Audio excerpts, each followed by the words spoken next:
Assalamualaikum warahmatullahi wabarakatuh. Ensiklopedia Al-Fatih kembali ke hadapan Anda untuk berbagi info Islami. Semoga menginspirasi aktivitas Anda hari ini. Dan jangan lupa klik tombol subscribe dan aktifkan notifikasi tombol lonceng agar tidak tertinggal berita terbaru dari Ensiklopedia Al-Fatih.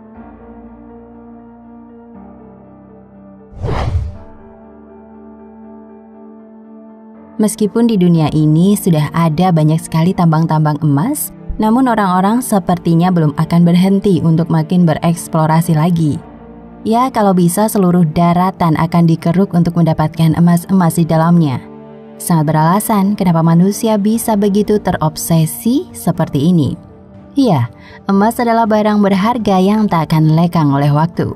Ketika uang nominal tinggi jadi sampah, emas akan selalu stabil sepanjang zaman.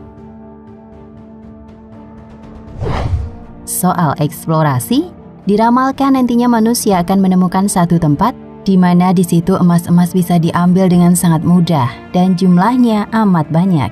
Iya, ketika sungai Efrat yang ada di timur tengah mengering, saat itulah nampak bongkahan-bongkahan emas yang akan membuat mata manusia terpana. Tapi emas ini adalah kutukan dan tanda kehancuran.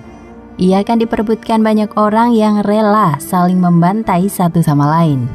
Ramalan ini sendiri harus kita yakini kebenarannya, karena datangnya dari lisan beliau, Nabi Muhammad SAW.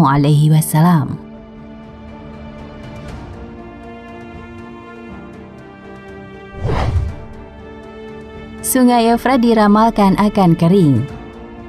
Dengan panjang kurang lebih sekitar 2.781 km, serta volume air sejumlah miliaran kubik. Rasa-rasanya mustahil bagi sungai Efrat untuk kering. Namun Rasul mengatakan jika nantinya sungai besar ini pada akhirnya akan benar-benar mengering. Dalam sebuah hadis yang diriwayatkan oleh Imam Bukhari, Rasul bersabda, sudah dekat suatu masa di mana sungai Efrat akan menjadi surut airnya. Sudah beberapa ratus tahun sejak Rasul mengatakan hal ini, namun Efrat belum kering-kering juga. Namun belakangan dikabarkan kalau sungai kuno ini mulai defisit jumlah airnya. Para ahli mengatakan jika setiap waktunya sungai Efrat kehilangan banyak air, bahkan pernah mencapai 144 juta kubik. Para peneliti juga mengatakan jika terus seperti ini, sepertinya hanya tinggal tunggu waktu saja sampai Efrat benar-benar kering. Dari sini apa yang dikatakan Rasul mulai muncul kebenarannya.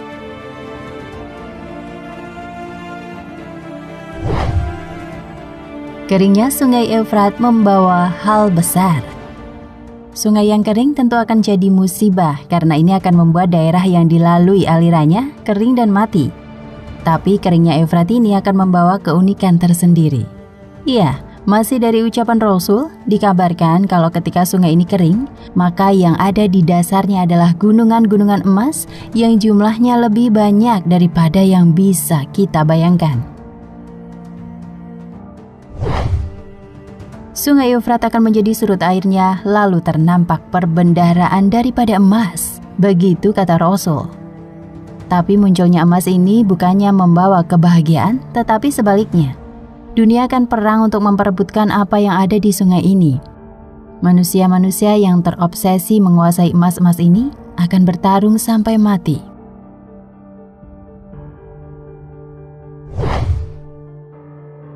Banyak pertempuran keji terjadi untuk memperebutkan emas. Dalam hadis dikatakan jika peperangan yang terjadi takkan pernah dimenangkan oleh siapapun kecuali menyisakan satu orang saja. Rasul menganalogikan pertempuran tersebut seperti ini. Jadi setiap 100 orang yang berperang di situ, yang tersisa dan hidup hanya seorang saja. 100 lagi orang bertempur, yang hidup hanya satu orang saja. Terus seperti itu berulang-ulang, seolah tak akan pernah ada habisnya. Anjuran untuk menjauhi gunungan emas Efrat. Alih-alih menyuruh kita untuk menguasai harta ini, Rasul justru sangat menganjurkan umatnya untuk tidak coba-coba mendekati alias ikut berebut emas tersebut. Dalam sebuah hadis beliau berkata, maka barang siapa yang hadir di situ, janganlah ia mengambil sesuatu pun daripada harta itu. Apa yang dikatakan Rasul sangat masuk akal. Pertama, kita pasti mati jika memperebutkannya. peluang hidup hanya 1% saja. Karena berdasarkan hadis, 100 manusia berperang hanya akan menyisakan 1 orang saja. Kita mungkin tak akan seberuntung 1 orang tersebut. Alasan untuk tidak memperebutkan emas ini juga karena ini adalah tanda untuk kita agar makin mempersiapkan diri. Iya, berawal dari munculnya gunungan emas ini, sebuah peristiwa maha dahsyat akan segera terjadi.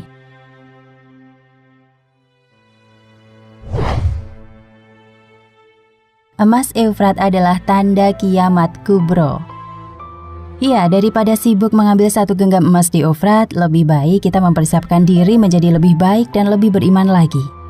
Pasalnya, munculnya emas ini adalah salah satu tanda dari datangnya kiamat kubro, tragedi terakhir yang akan jadi penghujung kisah manusia di muka bumi. Hal ini juga tertuang dalam sebuah hadis yang diriwayatkan oleh Imam Bukhari. Rasul mengatakan, hari kiamat akan terjadi sebelum sungai Efrat mengering dan menyingkapkan gunung emas. Setelah munculnya gunung emas Efrat, maka berangsur-angsur dunia akan mengalami banyak keanehan yang jadi tanda kiamat lainnya. Hingga akhirnya kehidupan pun berujung dengan terciptanya kiamat. Iya, suatu saat nanti akan terjadi karena yang berbicara adalah Rasul sendiri. Kabar buruknya, sungai Efrat memang perlahan semakin kering. Sepertinya kita mungkin sudah tidak punya banyak waktu lagi di dunia ini. Berdoa saja, mudah-mudahan kejadian ini baru akan muncul 100 atau 200 tahun lagi. Lalu, apakah yang dimaksud dengan gunung emas di sini adalah minyak bumi, sebagaimana yang disangka oleh sebagian orang? Meskipun minyak bumi sendiri dalam bahasa kita sering disebut dengan istilah emas hitam. Anggapan semacam ini adalah tidak tepat, dengan ditinjau dari beberapa sisi. Pertama, hadis di atas tegas menyebutkan gunung emas. Adapun minyak bumi secara hakikatnya bukan emas. Karena emas adalah barang tambang yang sudah kita kenal, berbeda dengan minyak bumi.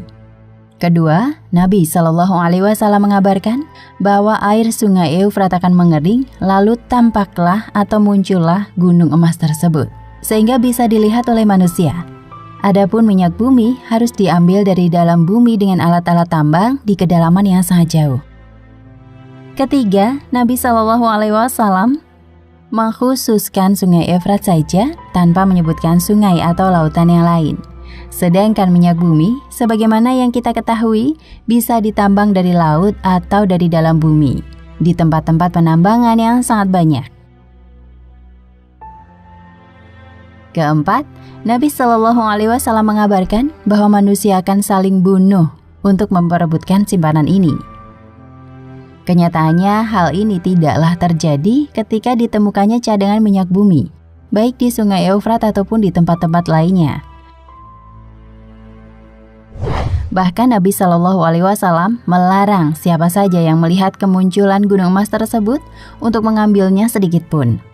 Sebagaimana yang juga diriwayatkan dari Abu Hurairah radhiyallahu anhu, Nabi SAW bersabda, segera saja sungai Efrat akan mengering, lalu nampaklah gunung emas. Barang siapa menjumpainya, jangan diambil sedikit pun. Hadis riwayat Muslim nomor 2894.